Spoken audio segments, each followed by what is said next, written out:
Bueno, pues ya estamos en tiempo de tertulia y hoy me acompañan aquí a mi vera. ¿Qué tal, Raúl? ¿Cómo estás? Muy bien, en la trinchera siempre se está muy bien. Qué bueno tenerte aquí, Raúl Vilas. También nos acompaña Irene González, columnista de Voz Populi. ¿Qué tal, Irene? ¿Cómo estás? Hola, buenos días a todos. En estas Navidades durmiendo poco, entre cenas y comidas. Es que es la época de... Es la época. Estamos en estas 2 semanas, la anterior y esta, especialmente esta semana... Cenas, comidas, copas de Navidad, cenas de empresa. Cuidado con las cenas de empresa, que las carga el diablo. ¿Qué tal, Percival Manglano? ¿Cómo estás? ¿Qué tal? Buenas. Yo pocas cenas de empresa he tenido, pero bueno, con ganas de que llegue Papá Noel y sobre todo los Reyes. A ver si los Reyes nos traen de regalo unas elecciones anticipadas, que eso sería un regalo bueno de verdad. Pero yo creo que para eso se necesita un milagro. Bueno, yo le pediría a los Reyes, además de unas elecciones, que acaben sentados delante de un juez este gobierno, principalmente el presidente. Yo creo que, o sea, que es que muchas veces dicen, no, que se vaya. No es suficiente. O sea, lo que tiene que hacer es pagar. A la cárcel. Yo veo más fácil el deseo de Irene que el de Percival. Sí. Bueno, de hecho ya hay algún ex miembro del gobierno que seguramente tendrá que sentarse ante el banquillo en un procedimiento judicial. Veremos cómo termina eso, porque hay varios imputados. La investigación continúa, pero es cierto que el tema de las elecciones anticipadas yo lo veo ciertamente complicado y yo creo que ni siquiera está en manos ni de los Reyes ni de Papá Noel. Veremos qué es lo que sucede. En todo caso, me gustaría empezar, si os parece bien, con todo lo que sucedió, o más bien lo que no sucedió ayer en la conferencia de presidentes que tuvo lugar en Santander, una conferencia de presidentes en donde, hubo anécdotas como que, por ejemplo, salieron con hambre, los presidentes salieron con hambre, no les pusieron ni de comer. Y una conferencia de presidentes que a mí me da la sensación de que lo que fue realmente fue una puesta en escena del presidente del gobierno para hacerse la foto y decir que habla con las comunidades autónomas, en su mayoría, por cierto, gobernadas por la oposición, por el Partido Popular, porque iban a hablar de sanidad, iban a hablar de vivienda, iban a hablar de tema migratorio. Inmigración. De migración, que es clave. Hay una crisis migratoria con Canarias muy sustancial. Y no hablaron de nada de eso, o al menos no llegaron a ningún tipo de acuerdo. Lo único que se sacó en limpio de esta reunión fue que Pedro Sánchez dijo que se va a cambiar el sistema de financiación, que va a haber una próxima reunión a principios del próximo año de con la conferencia de política fiscal y financiera de las comunidades autónomas, en donde se van a abordar 2 puntos clave. Por un lado, el cupo catalán, que eso sigue encima de la mesa, y por otro lado, el tema de la condonación de deuda autonómica. Y hasta ahí se puede leer. Este fue el resumen de la reunión, Raúl. Sí, no hay mucho más que...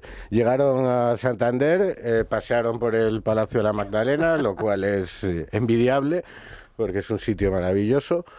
Se hicieron la foto, quizás digamos que si estuviésemos en una situación de normalidad, pues que el presidente del gobierno, el rey y los presidentes autonómicos pues se fotografíen juntos y pues sería positivo, pero realmente esto no sirve para tapar la realidad, no sirvió para nada. Fundamentalmente la responsabilidad, como siempre, es de Pedro Sánchez, que demuestra una vez más que no tiene ningún liderazgo, no tiene un proyecto político, su incapacidad absoluta para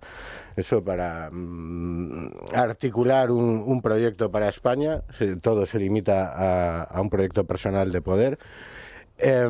Y respecto a lo que tenían que abordar, pues se decía que lo más importante era la cuestión de la vivienda y la inmigración en esta reunión. De vivienda nada.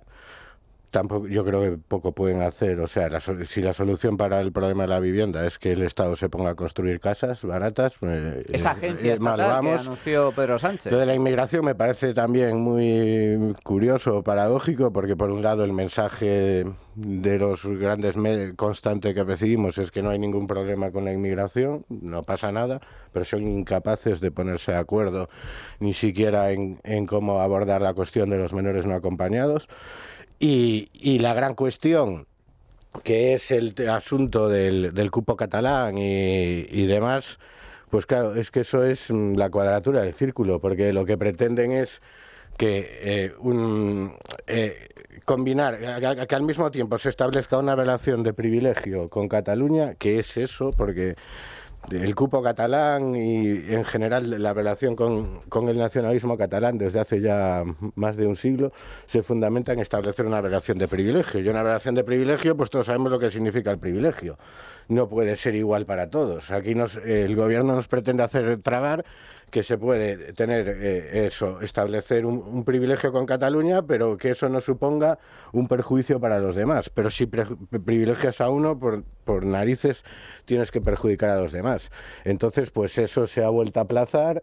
Y porque insisto, porque lo que pretende el gobierno es imposible. Vamos a ver, o hay privilegio o no hay privilegio, pero las dos cosas a la vez es imposible. Esto de la cuadratura del círculo, es cierto que lo del cupo catalán, bueno, pues se anunció en su día, quedó ahí parado, hay que abordarlo en el sistema de financiación, pero lo del cupo de Cataluña sigue en pie, sigue en marcha, no sabemos cómo se va a desarrollar, pero lo que sí es cierto, y tú, Percival, conoces bien el tema, es que en caso de que se le conceda el tercer fuero a Cataluña, al igual que País Vasco y Navarra, el agujero que se crea en el sistema de financiación autonómica es colosal, porque el llamado principio de solidaridad por el cual las comunidades, entre comillas, más ricas aportan recursos adicionales al sistema para financiar servicios públicos del resto de comunidades autónomas, Cataluña es una pieza esencial. Básicamente solo hay 3 comunidades que aportan, que es la Comunidad de Madrid, Baleares y Cataluña. Si Cataluña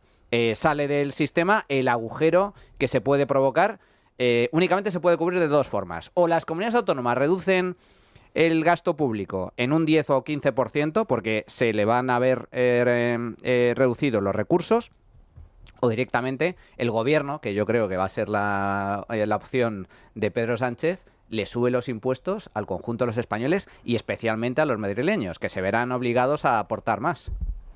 Bueno, a mí la conferencia de presidentes de ayer me recordó a la declaración de Ábalos del jueves, porque fue imagen y ninguna sustancia, es decir, puesta en escena, ¿no? Como decías. Ábalos fue a no decir nada, básicamente a decir que él pasaba por ahí en el ministerio y que del ministerio se ocupaba Koldo de todo y que... Era el ministro en funciones. Pero al mismo tiempo no era asesor, era asistente. Entonces dices, bueno, entonces ¿en qué quedamos? Y que él no sabía nada de Jessica, no sabía nada de sus apartamentos, no sabía nada de los modificados los contratos, en fin, no sabía nada. Y lo de ayer es algo muy similar, es una puesta en escena, como bien decías, es una pero sin sustancia, sin fondo. Y si hay un fondo, que es un poco lo que decías, Manuel, es más de soslayo que abiertamente dicho. ¿Y por qué digo esto? Porque yo creo que el objetivo de Pedro Sánchez, el político, el verdadero, el de fondo, era meter una cuña entre las comunidades del PP. Él sabe que que está en absoluta minoría, no solamente en el Congreso, sino también en las administraciones. El PP tiene la mayoría de las comunidades autónomas, y si hay un tema que es divisivo entre las comunidades autónomas es el de la financiación autonómica. Hombre, claro. ¿Por qué? Pues porque cada comunidad tiene unas circunstancias distintas y en cuestión de dineros públicos, bueno, pues cada uno defiende lo suyo como es lógico. Y entonces, si él quiere que se hable de una cuestión donde no vaya a tener un frente común de todos contra él, pues no le interesa la vivienda, no le interesa lo demás de lo que hemos hablado, le interesa la financiación autonómica. Y en esto... bueno, pues Madrid, y Ayuso en particular, tuvo un discurso y una intervención combativa, como debe tener, porque claro, cuando pone encima de la mesa Pedro Sánchez la financiación autonómica, en el fondo lo que está diciendo es castiguemos a Madrid. Como bien has dicho, Manuel, es la que más aporta a la caja común de la financiación de todos los españoles. Y lo que Cataluña vaya a dejar de poner es que no lo puedes sacar de otro sitio. Y la excusa perfecta para subir los impuestos en Madrid es la financiación autonómica. Que no hay dinero suficiente porque Cataluña se va a quedar con lo suyo, que lo ponga Madrid. ¿Cómo lo va a poner? Pues armonicemos impuestos, ¿no? ¿Armonizar qué significa subir? Subirlos en Madrid. Impuesto de patrimonio, sucesiones, donaciones, que además, fíjate que hay impuestos... Pero es que estos son los más sangrantes, desde mi punto de vista, son los más injustos, porque gravar las herencias Es una auténtica barbaridad. Grabar las donaciones, grabar el patrimonio, el hecho de tener algo que te lo graben. Inconstitucional, es doble imposición. Es inmoral. Es confiscatorio. Es inmoral. Sobre todo, que eso no se dice normalmente de los impuestos, que hay muchos de ellos, ¿no? Que el carácter moral de los mismos, pues estos desde luego no los tienen. Respecto de la conferencia de presidentes autonómicos, yo quiero decir dos cosas. Una que está, digamos, en la superficie y otra de fondo. Empezando por esta última, ¿qué es eso de la conferencia de presidentes? O sea, ¿es un órgano paraconstitucional? ¿Para qué está el Senado? El Senado es el órgano de representación territorial de España. Eso sería un órgano constitucional, pero como en el régimen en el que estamos no se cumple un solo artículo de la Constitución y que está prácticamente hecha para que no se cumpla, se saca lo que es las decisiones necesarias para coordinar todas estas cuestiones de solidaridad del territorio y articularlo. El Senado, desde luego, no está para eso, que debería de ser. Entonces, no estamos en un sistema bicameral. Y luego se inventó José Luis Rodríguez Zapatero, la conferencia de presidentes, que es algo para qué el Partido Popular, yo creo que es que no debería ni siquiera de participar de esto, porque ya estamos con la institucionalidad, con un gobierno que está en el delito. O sea, es un gobierno que está fuera de la ley y se sigue aquí haciendo una ficción que es eso de la conferencia de presidentes. Entonces, vamos ahí, esas decisiones que se toman. Y luego, ¿por qué precisamente José Luis Rodríguez Zapatero se inventa un órgano paraconstitucional al margen de los órganos constitucionales y realmente para esto que estamos viendo ahora? Para que él, que va a tomar decisiones como es el expolio absoluto de España en favor de sus socios independentistas en Cataluña o en las comunidades que a él en ese momento le interesen, tenga el visto bueno de las demás diciendo que esto se ha acordado en un órgano paraconstitucional. O sea, es realmente un órgano muy en el sentido de Venezuela, que se hacían órganos fuera de lo que es la Constitución, ahí se tomaban decisiones y se decía eso, igual que cuando se planteó una mesa de diálogo con lo del Estatuto de Cataluña. Entonces, eso al final era para que cuando llegue el momento de la financiación de Cataluña y darles otro cupo y que ya España el expolio sea sencillamente insostenible, se diga que esto es porque se ha acordado en la conferencia de presidentes. ¿Y ahora qué es lo que ha pasado en esta última? Oye, mira, Cataluña va a tener este privilegio, pero vosotros no os preocupéis que os voy a dar unas migajas, como es una condonación de deuda que ya veremos si se lleva a cabo o no. Fíjate, lo de la condonación de deuda, Irene, es uno de los puntos que sí ha habido algo de concreción. Está claro que se va a abordar de inmediato, en 2 meses. Lo del cupo yo creo que va a ser algo más complicado porque mover el sistema de financiación tiene implicaciones importantes a nivel financiero, pero lo de la condonación es que es deuda del Estado, es dinero que el gobierno central le prestó a comunidades autónomas quebradas, en quiebra técnica, como Cataluña, que es la que más pidió dinero a través del FLA hace algunos años. Y esto de la condonación dice, no, te perdono la deuda. ¿Cómo que te perdono la deuda? La deuda la pagamos todos los españoles. Perdonarle 40.000 millones de euros del FLA a las comunidades autónomas supone que los catalanes, que aquí la responsabilidad es de los irresponsables, me valga la redundancia, los manirrotos políticos catalanes de la Generalidad. Pues bien, a los catalanes les va a salir a cuenta porque se van a ahorrar más de 1.000 euros per cápita en el pago de deuda pública. Si le rebajan la deuda, como son los más endeudados, los que le deben más dinero al Estado, se van a ahorrar 1.000 euros. Pero los madrileños van a tener que pagar 800 euros más. ¿Por qué? Pues porque Madrid no ha pedido dinero al FLA, no ha requerido ningún tipo de rescate. Hay una cosa, mira, con esto que estás diciendo, a raíz de, en línea con lo que estaba comentando antes, esta condonación de deuda que nos afecta a todos, esto no debería decidirse en una conferencia de un jefe con presidentes del Partido Socialista que le van a hacer caso porque estamos en una partitocracia. Entonces no están representados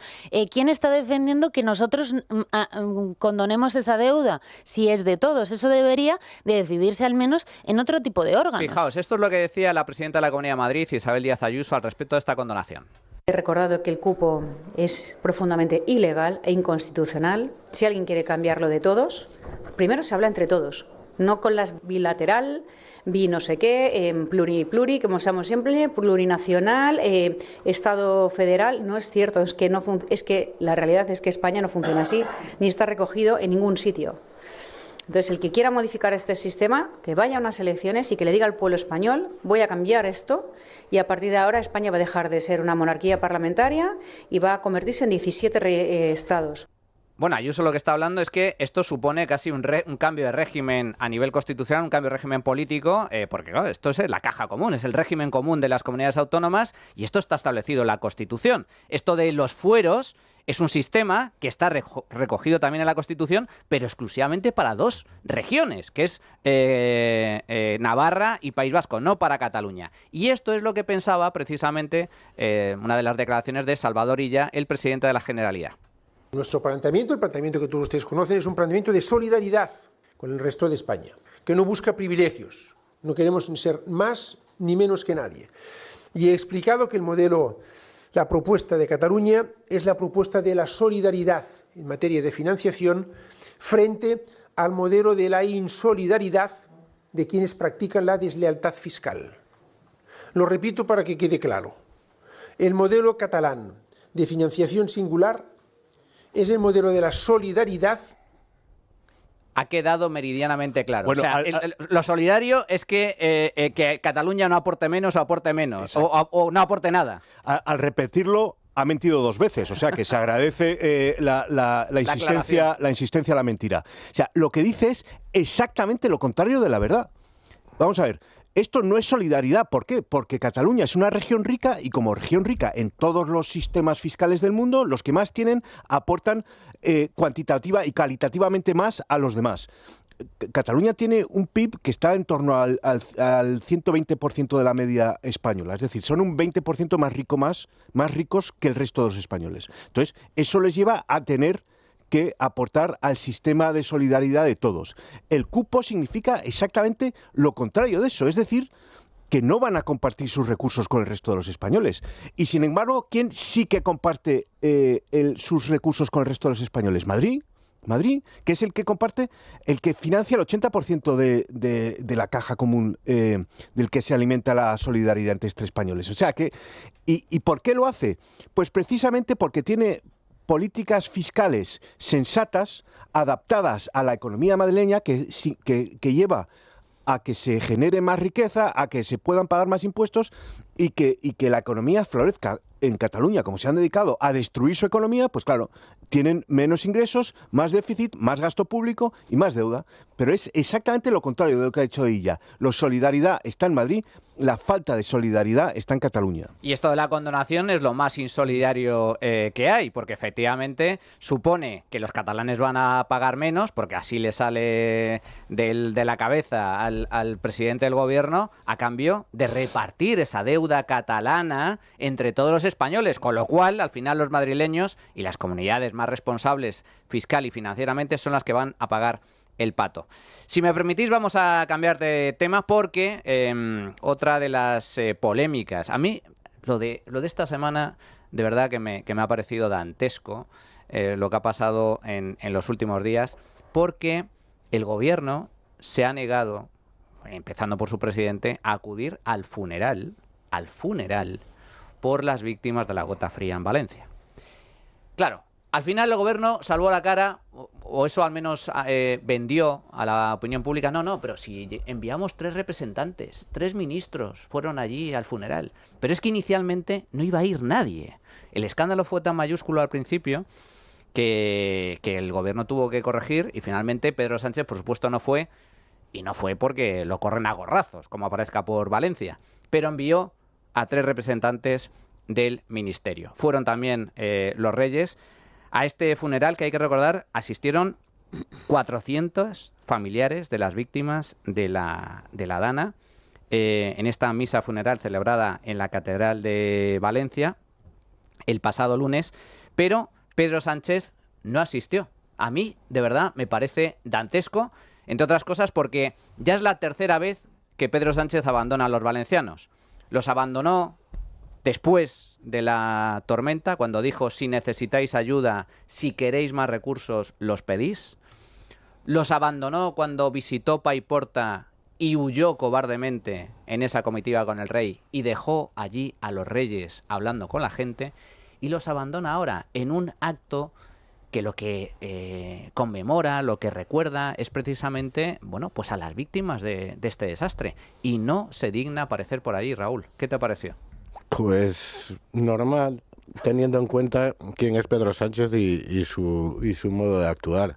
Es un escándalo, evidentemente. A mí lo que me parece más tremendo es el abandono de los afectados y de las localidades afectadas, que una semana después no habían visto ni de lejos a un militar, a un vehículo del ejército, ni nada que se le parezca. Es que ya no estamos hablando de si las alertas, de que si en el momento más inmediato se tardó un poco, es que es una semana. O sea, habían pasado 5 días y había gente, la gente de Paiporta y de todas esas localidades estaba en el más absoluto abandono. Y eso, evidentemente, pues es responsabilidad del Gobierno de España. Si nos podemos empezar aquí a hacer discusiones de derecho administrativo y de cómo se organiza el Estado autonómico, pero eso no tapa la responsabilidad del Gobierno de la Nación, que tiene instrumentos jurídicos más que de sobra o los tenía para haber estado desde el primer momento con el ejército y con todos los recursos que tiene el Estado apoyando y ayudando a los afectados por la gana. Que no vaya al funeral, pues porque sabe, como tú has dicho, que le iban a correr a gorrazos. Pero es obligación. En este caso ni siquiera, como en otros casos, es un rechazo a lo católico, a la cuestión. No, yo creo que en este caso es una cosa puramente personal. Él no soporta que la gente le retrate, porque realmente la gente lo que hace cuando sale a la calle es ponerle frente a su espejo, ¿no? O sea, él ve en la gente lo que realmente representa para los españoles, que le despreciamos profundamente. Y además es que también iba al rey. Y claro, si ya no soporta sentir ese desprecio del pueblo español, todavía soporta menos el contraste con lo que supone el rey, la presencia del rey y cómo percibe la gente a los reyes, y cómo le perciben a él. Irene. Sí, lo que sucedió en Valencia, o sea, yo entiendo perfectamente que no vaya Pedro Sánchez al funeral.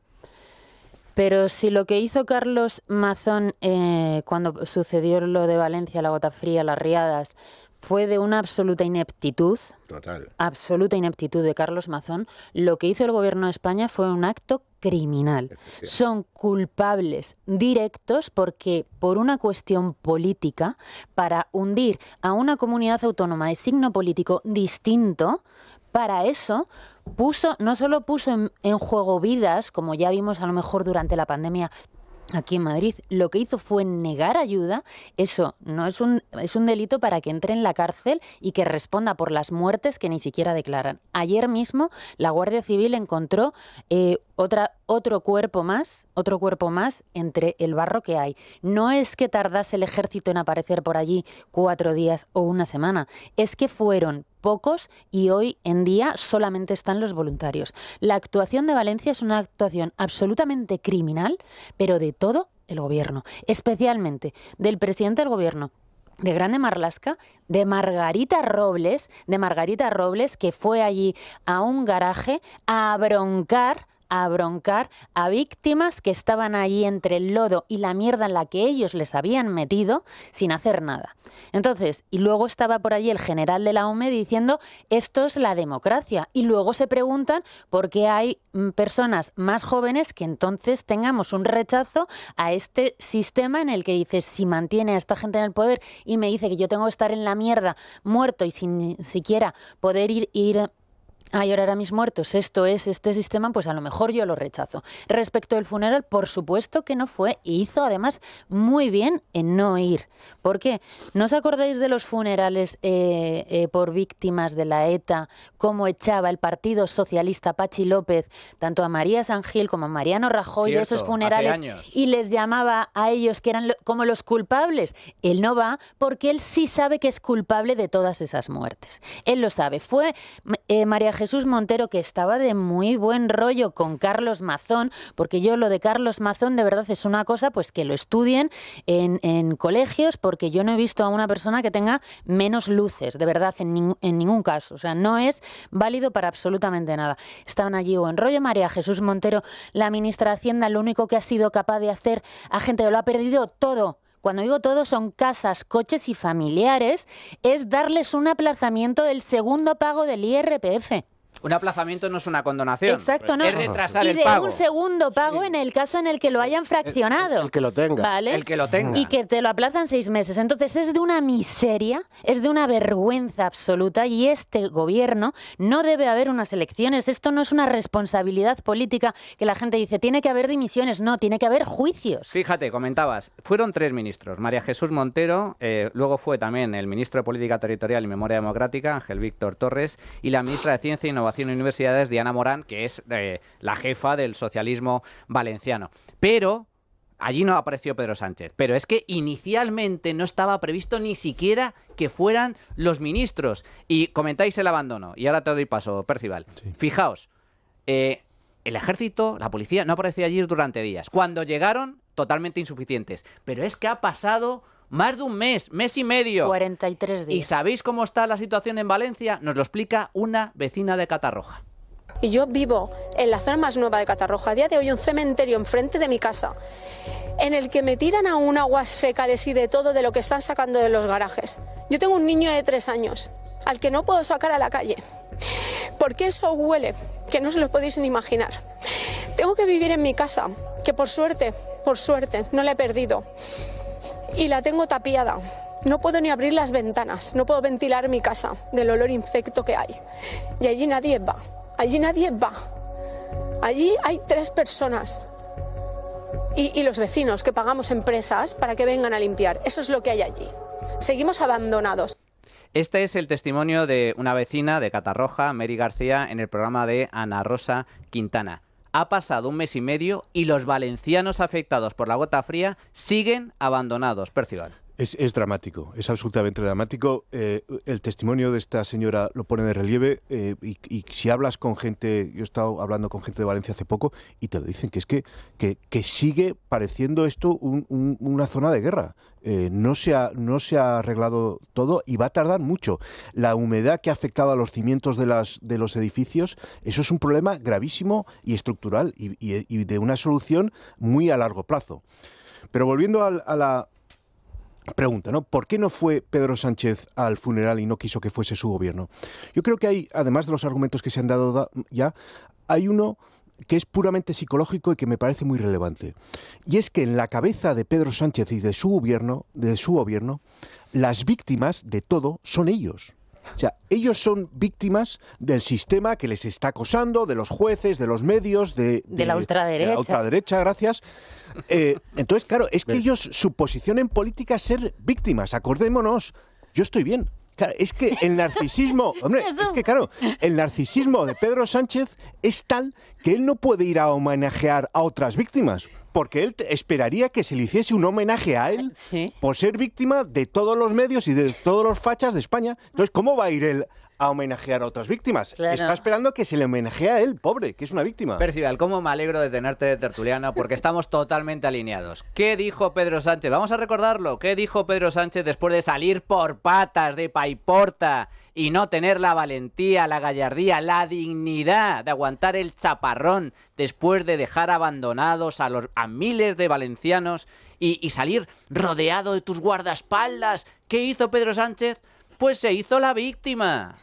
Si uno mira las imágenes de la visita del pasado domingo, es muy fácil diferenciar a aquellos que manifiestan su ira de una manera legítima de otros grupos ultras perfectamente organizados que iban a tratar de hacer el mayor daño posible. Yo estoy bien, a mí no me van a desviar de la atención fundamental.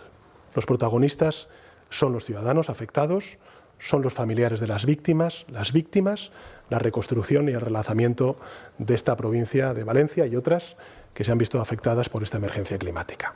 Por tanto, yo lo que quiero decir es que estoy bien.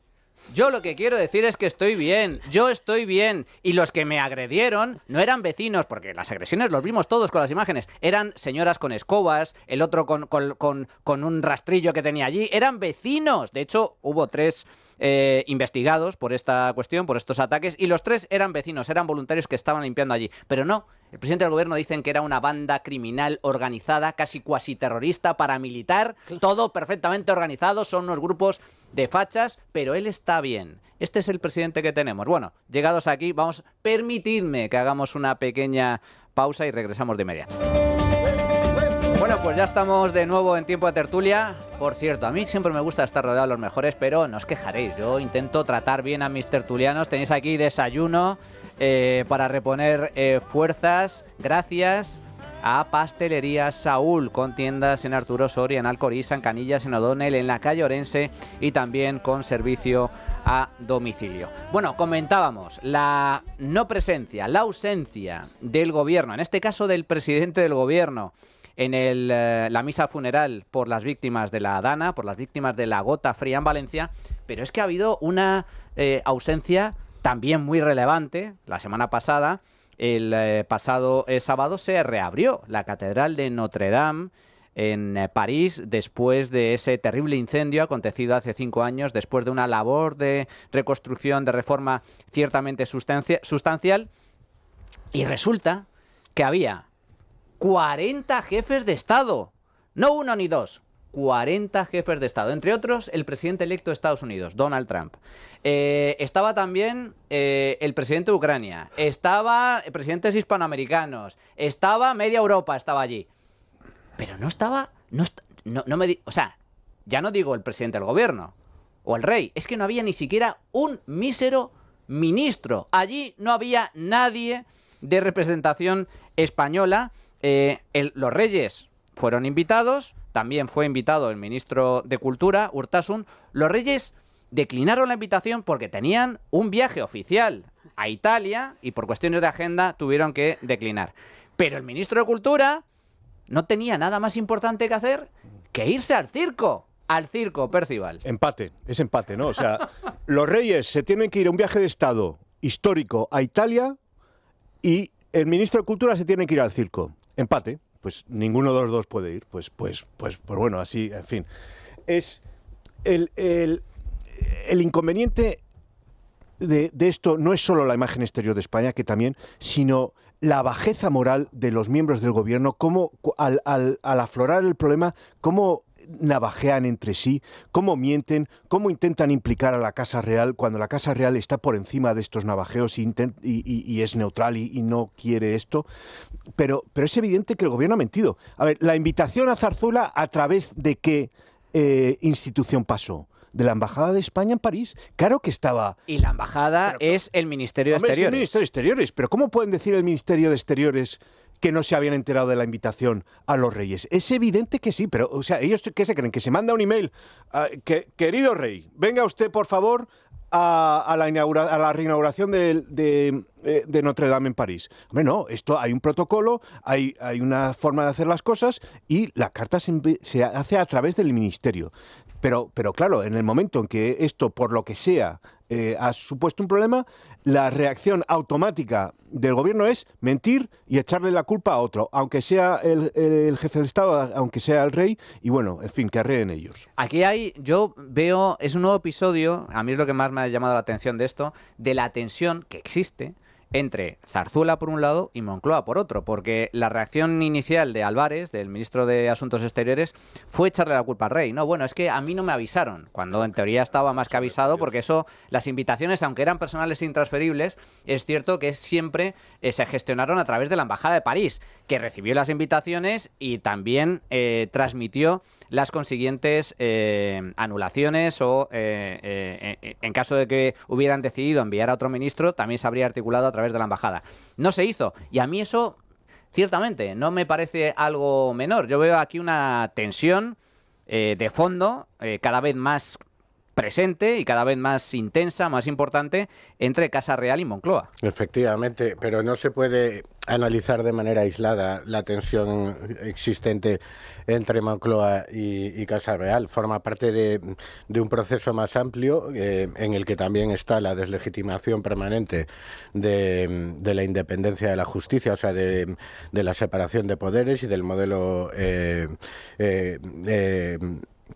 constitucional de tres poderes independientes, porque estamos preparando el terreno para un cambio de régimen. Bueno, estamos ya por la vía de los hechos en un cambio de régimen. Tú eso lo ves claro, Estoy Raúl. convencido, por eso creo que lo que comentaba Irene antes, creo que tiene toda la razón, o al menos yo estoy totalmente de acuerdo en relación con lo de la conferencia de presidentes.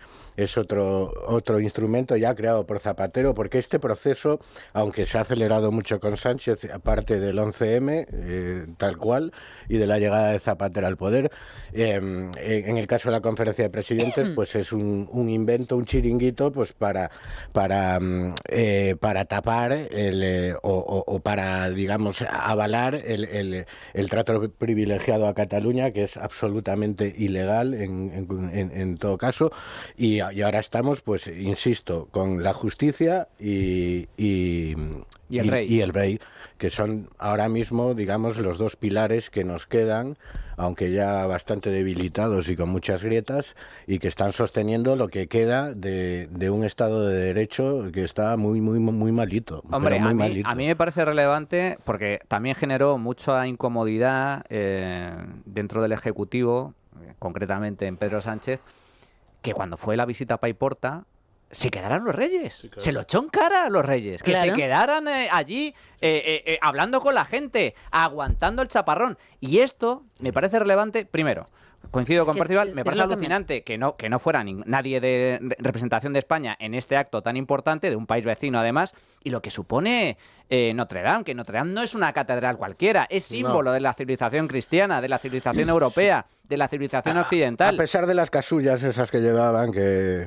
Sí, es también, que justo a esto me quería referir con lo de Notre Dame, que yo creo que los reyes se equivocaron mucho en no ir a Notre Dame, dijese lo que dijese el gobierno, y el viaje a Italia se podía ir perfectamente a Notre Dame y irte esa misma noche a Italia. ¿Por qué?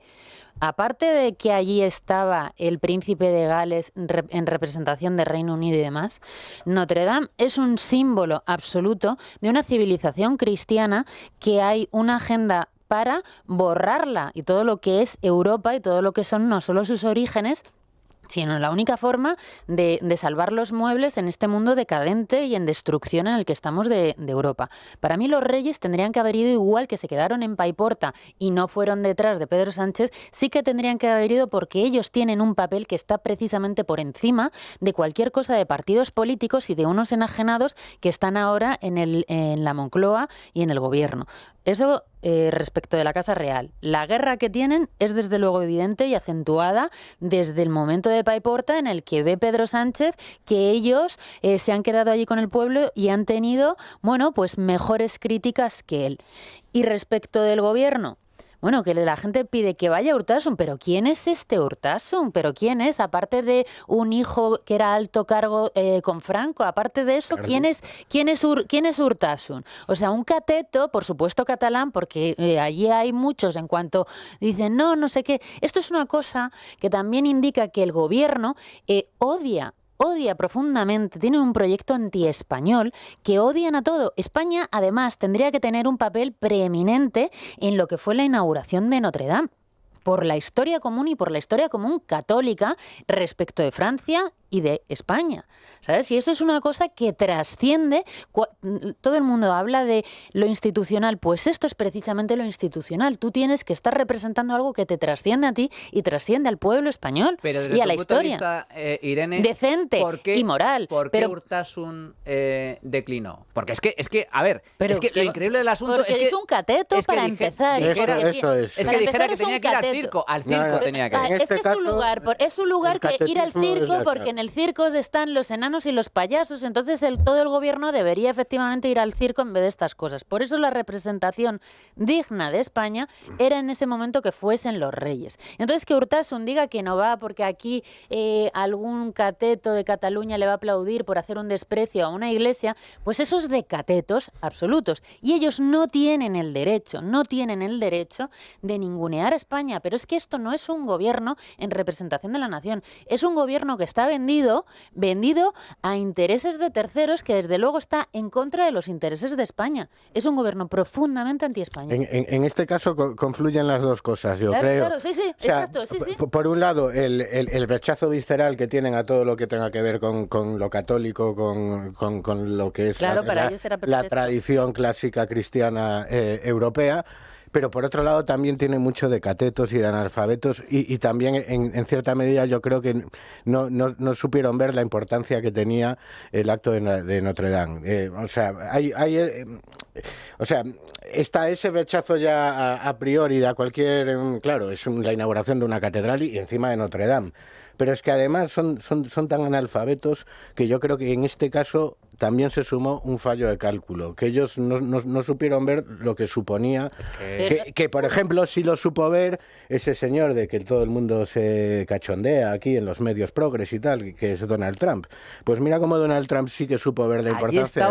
Con una invitación personal, era el único porque él todavía no está, porque la delegación de Estados Unidos era... Pero aquí nos venden como que Trump es el gran paleto, y los paletos son ellos, como ha quedado bastante claro. ¿En qué momento de su vida se iba a ver el cateto de Urtasun allí en Notre Dame, en un sitio que desde luego él no llega ni a las baldosas más pequeñas de ese sitio con estas personas? ¿En qué momento? O sea, se arrepentirá toda su vida si toma conciencia. Pero bueno, es que tenemos lo que tenemos. A mí me parece, por mucho que seas ateo, un sectario, pero si todos los que estaban allí eran ateos, anticatólico, sí, claro. Es que es una cuestión de pura lógica, de puro sentido común, de lo que significa que no es una catedral cualquiera, que Notre Dame es un referente de la civilización cristiana y de la civilización europea. Es que marcó un punto de inflexión la construcción de esa catedral. Me parece una falta de respeto absoluto, empezando también por los propios franceses, que no hubiera ninguna representación institucional. Bueno, estamos hablando de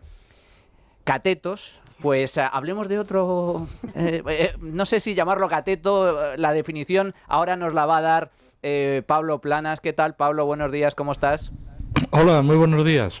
Bueno, Pablo, quería tenerte aquí porque esta semana también ha habido novedades, porque Junts, el partido de Carles Puigdemont, ha planteado una cuestión de confianza a modo de advertencia al gobierno de Pedro Sánchez. Dice que claro, que Pedro que no es de fiar, que hace un año le hicieron presidente, pero que hasta ahora no ha cumplido ninguna de las promesas que le había hecho a los independentistas catalanes. Y quería contar contigo porque además tú eres autor de un magnífico libro que es una biografía completa, aunque no autorizada, evidentemente, de Carles Puigdemont, que lleva por título Puigdemont, el integrista que pudo romper España, de la editorial La Esfera de los Libros. Pablo, ¿cómo definirías a Carles Puigdemont? Dices que es un integrista en el título. Sí, bueno, es un integrista, un fanático. A lo mejor el título suavizamos el contorno del adjetivo para, en fin, evitarnos problemas judiciales. Pero vamos, es un fanático, alguien que está obsesionado con la independencia de Cataluña, que está verdaderamente convencido de que se puede conseguir, pero que eso está muy bien. Haya películas y haya cuidado. Lo que ocurre es que también es un supremacista que es muy peligroso para la estabilidad institucional de nuestro país. Es alguien que ya ha atentado contra la Constitución y contra el Estatuto de Cataluña y es alguien al que, en fin, pues no le tembló el pulso a la hora de dar una serie de pasos que estuvieron a punto de llevarnos al borde de un conflicto civil. Entonces, tiene puntos de frivolidad, pero es algo más que un tipo frívolo, es algo más que alguien que en un momento dado adopta esa pose de sujétame el cubata, ¿no? Y se fotografía con los 6 incumplimientos, los 6 requerimientos del Tribunal Constitucional cuando estaba pisoteando las leyes de España y las leyes también autonómicas, y cuando estaba pisoteando los derechos de más de la mitad de la población de Cataluña. Entonces, y es alguien también que ahora desde Waterloo, desde las sombras, tiene un papel que condiciona la política nacional. Es decir, nos podemos hacer un retrato, ridiculizarlo, y a lo mejor está bien y es sano democráticamente ridiculizar a este personaje, llamarle, como le llama Pepe García Domínguez, el país errante, o decir, como dice mi amigo y también autor del libro Iñaki Yacuría, que lo de Waterloo es el palmar de Troya del independentismo, ¿no?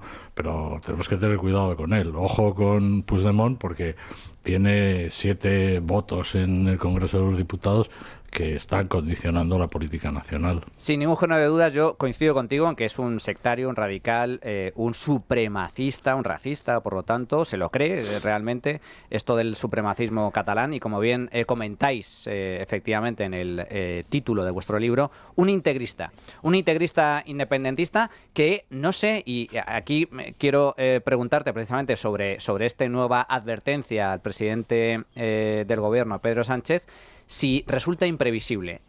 ¿Tú cómo consideras que hacia dónde puede conducir esta cuestión de confianza? ¿Es una mera advertencia? ¿Es una señal de alerta? ¿Es un farol? ¿Es un órdago? ¿Crees que Puigdemont, llegado el momento, dejaría o podría dejar caer a Pedro Sánchez, o lo ves absolutamente inviable? Bueno, es un aviso, y siendo preciso, es decir, una advertencia, como bien decías, un aviso, y después puede dejar de apoyar a Pedro Sánchez, pero que deje de apoyar a Pedro Sánchez no significa que Pedro Sánchez vaya a caer.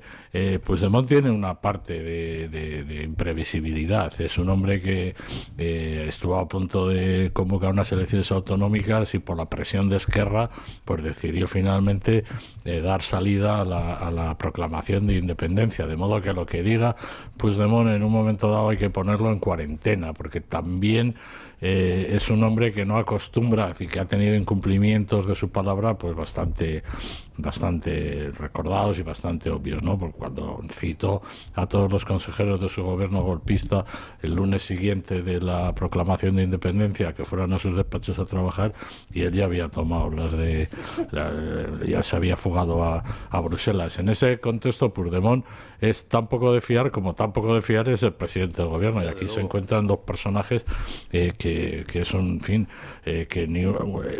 Puigdemont llegó a declarar después del 23 de julio que no se fiaba de Sánchez y que jamás le compraría un coche de segunda mano. Hasta ese punto llegaba la desconfianza. Y bueno, veremos a ver, están pendientes ahora de una reunión. ¿Lo puede dejar caer? Sí. Lo que no va a ocurrir, yendo al grano, es que apoye una moción de censura del Partido Popular y de Vox, que sería lo que verdaderamente comprometería la legislatura. Pablo Planas, apunten este libro para conocer en profundidad a Puigdemont, a este personaje que ha marcado un punto de inflexión en la política no solo catalana, sino en la política nacional. Un punto de inflexión, desde luego, a peor. Puigdemont, el integrista que pudo romper España de la esfera de los libros. Primera biografía completa no oficial de Carles Puigdemont. Muchas gracias, Pablo. Fuerte abrazo. Gracias a ti, Manuel. Un abrazo a todos. Bueno, tenemos que hacer una pequeña pausa, pero antes estamos ya ahí a las puertas de la Navidad. Y el tiempo de Navidad, no felices fiestas. No, de nada de felices fiestas. ¡Feliz Navidad! Y la feliz Navidad hay que celebrarlo con los familiares, con los amigos y, hombre, con unas buenas viandas y unas buenas bebidas. Y qué mejor que acompañar estas maravillosas fiestas navideñas con... pues la cesta de Libertad Digital y Es Radio por solo 295 euros. IVA y gastos de envío incluidos. Podrá tenerla en su casa. La oferta mejora si además es usted socio del Club Libertad Digital, tan solo por 280 euros. ¿Qué productos lleva la cesta? Pues fíjense, un jamón ibérico de Guijuelo de entre 7 y 7 kilos y medio, una vela de chorizo y una vela de salchichón ibérico de Tu Jamón Directo, una botella de vino tinto Aljibes, una botella de cava riojano Becker Brut Chardonnay, una botella de vermut de garnacha artesano Gran Reserva de Bodegas Escudero, una botella de aceite de oliva de virgen extra Los Aljibes, que ahora el aceite es oro líquido directamente. Una cuña de queso artesano de oveja curado, una morcilla de Burgos, de Sotopolacios, de morcillas Águedas, saquito de garbanzos de Pedrosillo de Legumbres Montes, una tableta de turrón artesanal de Gijona, una torta imperial de Alicante, Primitivo, Rovira e Hijos y una mini mermelada de vino tinto. No espere más, reserve la suya en el 984 10 28. Unidades limitadas, ya se están agotando, así que dense prisa. Recuerde, 984 10 28, repito, 984 1028, solo 295 euros, con todos los gastos incluidos, 280 para socios del Club Libertad Digital. Aquí ya tenemos nuestras cestas, ya están reservadas, así que no se olviden de reservar la suya. Hacemos una pequeña pausa y regresamos. Bueno, pues ya estamos de vuelta en tiempo de tertulia. Antes de nada, comentar una noticia. El Parlamento de Corea del Sur aprueba la moción de censura para destituir al presidente, que pasará a la historia por ese fallido golpe de Estado. Hay que recordar, lo tratamos la semana pasada, que decretó la ley marcial. Decretó la ley marcial, allí que fue el ejército a intentar disolver al Congreso, y hubo una revuelta ciudadana y una revuelta política, y finalmente le ha costado el cargo a este primer ministro surcoreano, que, por cierto, todo parte de que su mujer estaba metida en escándalos de corrupción de primer orden. También hubo una fuerte crítica a nivel político, a nivel social y a nivel judicial. Escándalos de primer orden, insisto, la mujer del primer ministro. ¿Y qué se le ocurrió a este primer ministro? Decretar la ley marcial. ¿Y qué ha hecho la democracia surcoreana? Cortarle la cabeza, metafóricamente, pero le han cortado la cabeza, han aprobado la moción y se va a ir. Así que, bueno, pues, ¿qué paralelismo más curioso, verdad? Sí, no, hay paralelismos. Hay paralelismo. Aquí se declararon estados de alarma ilegales.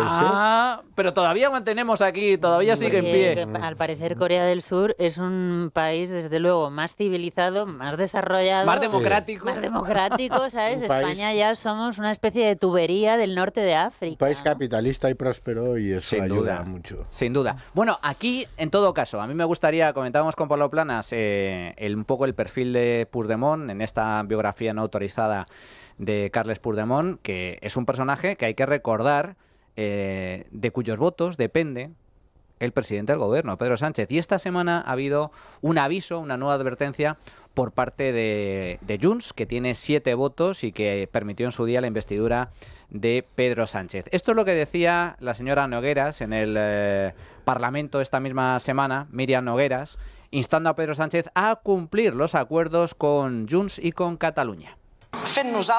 Lo que estamos haciendo nosotros es lo que nadie más se atreve a hacer. Exigirles a ustedes que muevan el culo y que hagan el trabajo que tienen que hacer en Cataluña. Paguen lo que deben a los catalanes, traspasen las competencias acordadas, respeten las competencias que ya tenemos, demuestren que les indigna, tanto como a nosotros, que la cúpula judicial española se vanaglorie de no aplicar las leyes que se aprueban aquí. Cuestión de confianza. ¿Esto cómo lo ves tú, Percival? Pues yo, por desgracia, no lo veo como en Corea del Sur. Vamos a ver, yo creo, aquí para mí el precedente clave es la negociación de la reforma fiscal de hace 2 o 3 semanas. Ahí Junts, Podemos y otros y varios otros partidos, digamos, que son de los que les gusta quejarse, tuvieron al gobierno en sus manos. Hubiesen podido perfectamente tumbar a este gobierno. Estaban a una votación de aprobar una moción de confianza sui generis. ¿Por qué? Porque si hubiesen aceptado, si hubiesen votado en contra de esa reforma fiscal, no hubiese salido adelante, España no hubiese podido optar a fondos europeos y la legislatura se le complicaba muchísimo. Y sin embargo, ¿qué vimos? Pues que se dejaron engañar. Que ahora Junts diga a decir que no son de fiar en el gobierno, es que es una broma. Pero ¿qué me estás contando? Si lo sabes perfectamente. Es que te dejas engañar, igual que Podemos. Os prometieron a vosotros y a Junts y a RC cosas completamente distintas. A unos os prometieron que iban a mantener el impuesto a las energéticas y a los otros al mismo tiempo os prometieron que iban a quitar el impuesto a las energéticas. Y aún así os fiasteis de ellos y votasteis a favor. Es decir, que estos a fecha de hoy no están dispuestos a dejar caer el gobierno por distintas razones. Yo creo que la principal siendo que sigue siendo la gran ubre, la gran teta, ya que estamos hablando de culos, pues ya completémoslo, teta, culo, caca, pis. La gran teta de la que están mamando todos, el gobierno cuanto más débil, más útil es a los intereses de todos estos independentistas y no quieren soltarla. Pero desde luego, si hubiesen querido de verdad poner en aprietos al gobierno, la fecha fue hace 2 semanas con la reforma fiscal, no lo hicieron y conscientemente se dejaron engañar. O sea, que no nos cuenten ahora que nos desfiar el gobierno. Es que no quieren, es que se necesitan mutuamente, pero ya no es solo una cuestión de aprovechar la habilidad del gobierno para sacar beneficio propio, es que tienen un objetivo común, el gobierno y el separatismo catalán, que es acabar con la nación española y con el régimen que tenemos. Entonces, estaría bien que de una puñetera vez en el Partido Popular se enterasen de que no hay ninguna posibilidad de hacer nada con Junts y que lo que hay que hacer es enfrentarse a Sánchez y a Junts, porque son 2 caras de la misma moneda.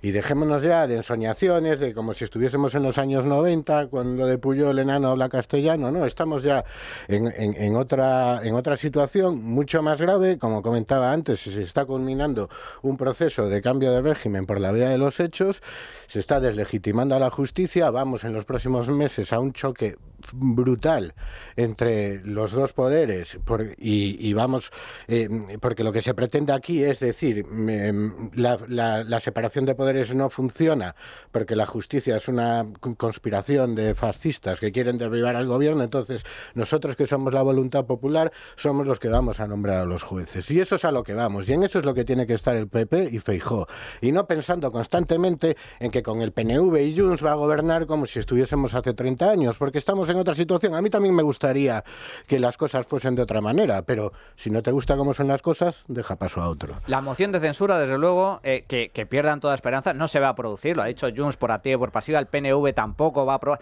Es que no hay posibilidad de moción de censura y es la única fórmula para derribar a Sánchez sin la convocatoria electoral, Irene. Es que lo de la cuestión de confianza que están anunciando es otra amenaza más dentro de lo que es la estrategia de extorsión y de expropiación de lo que es las arcas españolas a través del Partido Socialista en el gobierno, es para que lleven a cabo finalmente el cupo catalán. Es otra de las amenazas más. Cuanto más débil está el gobierno, saben que más le puede sacar. Y desde luego a ellos no les interesa, no solamente porque consideren que a este le están sacando mucho, es que saben que son el mismo proyecto, pero que cada uno tiene un papel distinto dentro de esa agenda de ruta que es acabar con España. Totalmente. Es así.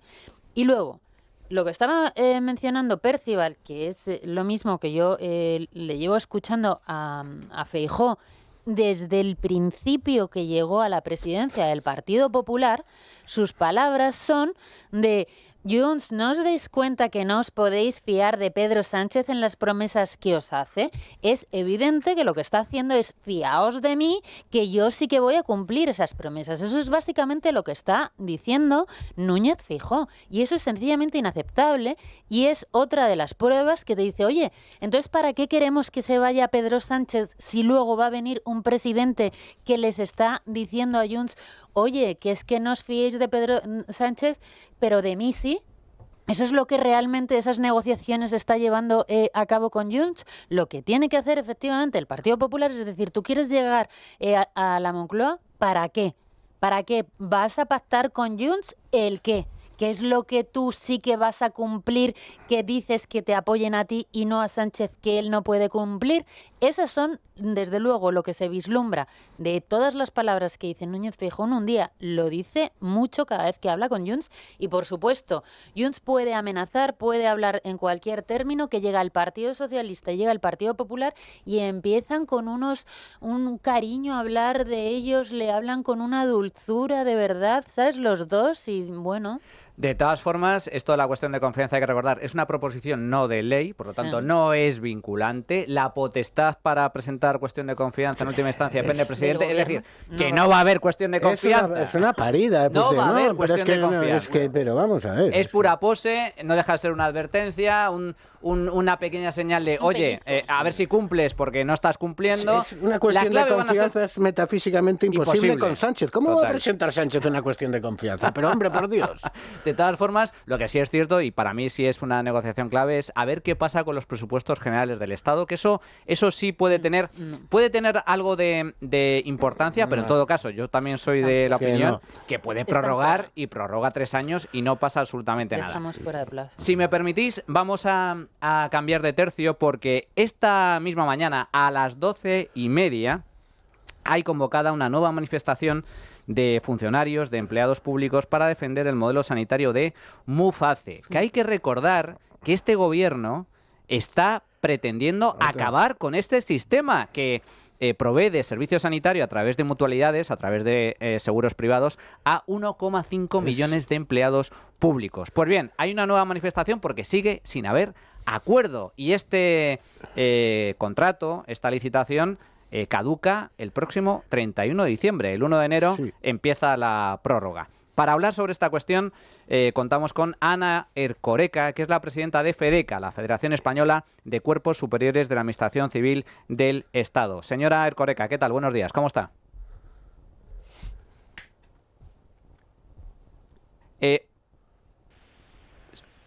¿Nos escucha? Sí. Ahora, perdone, disculpe, que no la estaba escuchando. Me gustaría empezar por saber de primera mano cómo está la situación. ¿Temen realmente que finalmente decaiga el sistema de Muface? Porque tengo entendido además que ya empieza a haber problemas graves en cuanto a consultas, pruebas diagnósticas. Es decir, la situación es ciertamente preocupante.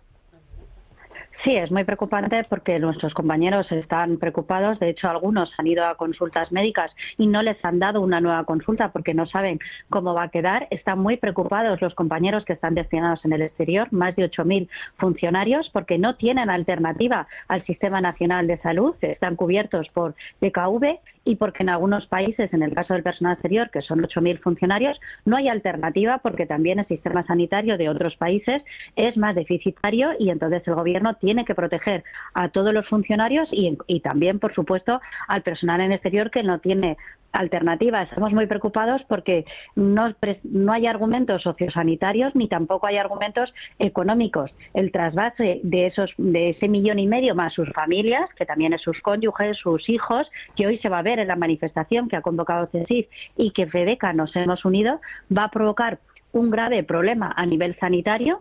Las listas de espera se están incrementando desde el año 2020, estabilizándose en 848.000 pacientes, lo que implica una lista de espera media de 121 días.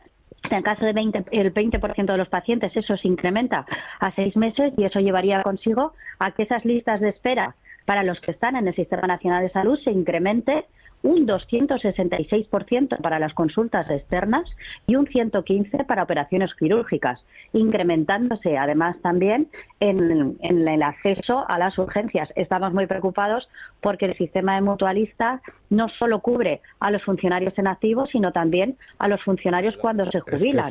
Y entonces, bien por edad, porque no te vayan a cubrir, porque ya tengas una edad que las compañías privadas digan, pues no te cubro porque tienes más riesgo de padecer una enfermedad, o bien porque ya de por sí hayas tenido una enfermedad grave, como puede ser un cáncer, que las compañías privadas te digan, pues no te voy a cubrir. Es una obligación que tiene el Ministerio, no es un privilegio, que también se ha estado hablando mucho de si es o no es un privilegio. Todos los funcionarios, cuando accedemos a la función pública, entramos en este sistema de mutualista, no es gratis, porque Muface se nutre y se financia con las aportaciones del Estado y con las cotizaciones de los mutualistas que mensualmente hacemos, y tampoco hay un argumento económico, porque si el Sistema Nacional de Salud fuera más económico, pues entenderíamos que pudiera ser una razón, pero si tú calculas el importe que cuesta el Sistema Nacional de Salud son 1.736 euros por persona, mientras que en el caso del mutualismo cuesta 1.030, lo que supone un ahorro a nivel presupuestario de 600 millones de euros. Entonces, eso va a suponer mayor sobrecarga a nivel de las listas de espera, mayor sobrecarga económica y presupuestaria y, sobre todo, para determinadas comunidades autónomas, porque el informe que publicó la Secretaría de Estado de Sanidad señalaba que algunas comunidades autónomas, porque está transferida a la sanidad, iban a sufrir este incremento de las listas de espera, que son Extremadura, Castilla y León, la Comunidad de Madrid, donde alberga la mayor parte de funcionarios y, en concreto, y supondrá más de 5 millones de visitas que habrá que atender y se concretan en varias ciudades, que son Madrid, Barcelona, Valencia, Alicante, Murcia, Granada, Cádiz y también, por supuesto, las ciudades autónomas. Entonces, no entendemos que de la noche a la mañana que se haya hecho un poco de manera improvisada. Es verdad que nuestro concierto se va prorrogando, se va negociando cada tres años. Se lanzó la licitación el pasado 10 de octubre. No se presentaron, quedó desierta el 5 de noviembre y ahora se ha hecho una nueva licitación. Se ha hecho también una consulta pública del mercado y finalizó el 4 de diciembre. Por eso estamos muy preocupados que a día 13 no se haya dicho qué va a pasar y que no se dé esa seguridad, porque si ya de por sí es difícil padecer una enfermedad no sabiendo si vas a estar mejor o cómo te van a curar, si además le añadimos la ansiedad de no saber quién te va a tratar. Y además hay enfermedades que si no las tratamos a tiempo van a tener un efecto irreversible. Y también hay ciudades pequeñas, como pudiera ser, por ejemplo, Cuenca, que hay mucho funcionario. Y entonces, si retiramos los centros de salud privados, es que igual van abocados a su cierre. Entonces, también no se ha estudiado ese impacto que pudiera tener en esas ciudades pequeñas. Pues, señora Erkoreka, seguiremos muy pendientes de esta situación que, como bien comenta, no solo afecta a 1,5 millones de empleados públicos, sino que además supone un ahorro presupuestario importante para las arcas públicas y que, en caso de que no se renueve este sistema, va a suponer un agravamiento del colapso sanitario de la sanidad pública que ya existe en este país. Ana Erkoreka, presidenta de FEDECA, Federación Española de Cuerpos Superiores de la Administración Civil del Estado. Muchísimas gracias. Un abrazo. Gracias a vosotros. Buen fin de semana. Bueno, Adrián, cuéntanos, ¿cuál ha sido el resultado de la tuita encuesta?